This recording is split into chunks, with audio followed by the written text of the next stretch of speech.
जैसे ही शशिबाला जवान हुई, उसके रूप और यौवन के चर्चे दूर दूर तक फैल गए। एक तो वह कंचनपुर नरेश की इकलौती संतान थी, दूसरा वह इतनी सुंदर थी कि यदि कोई उसे पल भर के लिए भी देख लेता तो जीवन भर उसे भूल नहीं पाता। अत्यंत सुंदर और इकलौती संतान होने के कारण दूर दराज के राज्यों से अछूत तथा सामर्थ्यवान राजकुमारों के रिश्ते उसके लिए आने लगे।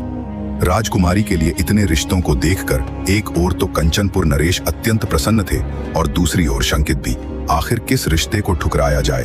अंततः उन्होंने राजकुमारी शशिबाला से हर प्रस्ताव पर विचार विमर्श करना प्रारंभ कर दिया, परंतु राजकुमारी ने उनमें से किसी भी रिश्ते को स्वीकार नहीं किया।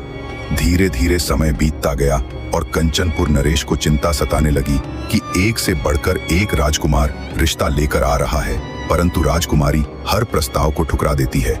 आखिर इसके मन में क्या है? यह चाहती क्या है?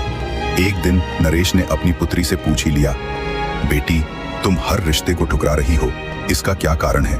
क्या तुम्हें उनमें से कोई भी राजकुमार पसंद नहीं? राजकुमारी शशिबाला बोली, नहीं पिताजी, उनमें से कोई भी राजकुमार मेरी योग्य नहीं है। कंचनपुर नरेश थोड़े चिंतित होते हुए बोले, परंतु बेटी, तुम्हारी नजर में योग्य होने का मापदंड क्या है? राजकुमारी बोली, पिताजी, मैंने ऐसा कोई निश्चित मापदंड नहीं बनाया, परंतु जिससे मेरा विवाह हो उसमें कुछ तो विशेषता हो, कोई तो अद्वितीय गुण हो। पुत्री की बात सुनकर नरेश बोले, बेटी, क्यों न तुम विवाह के लिए आने वाले राजकुमारों की परीक्षा ले लिया करो? बिना परीक्षा के निर्णय लेना उचित नहीं। राजकुमारी को पिता की बात उचित लगी। उसने हामी भरते हुए कहा, आप ठीक कह रहे हैं पिताजी, मैं आगे से ऐसा ही करूंगी। कुछ ही दिन बाद एक और राजकुमार विवाह प्रस्ताव लेकर उपस्थित हुआ।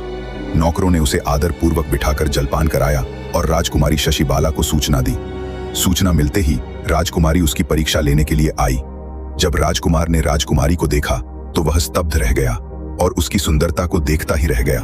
राजकुमारी ने भी एक नजर राजकुमार की ओर देखा और बोली, तुम में ऐसा क्या विशेष गुण है जो मुझसे विवाह करना चाहते हो? राजकुमार आत्मविश्वास के साथ बोला, मैं त्रिकालदर्शी हूँ। मैंने वर्षों कठिन तप करके एक सिद्ध योगी से यह विद्या प्राप्त की है।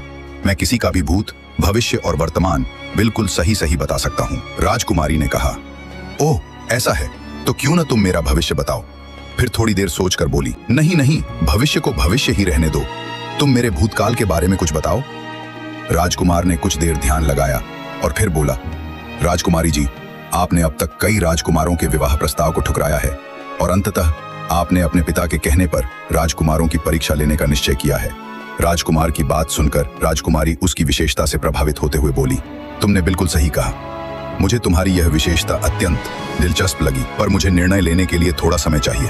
तब तक आप अतिथि गृह में ठहरे।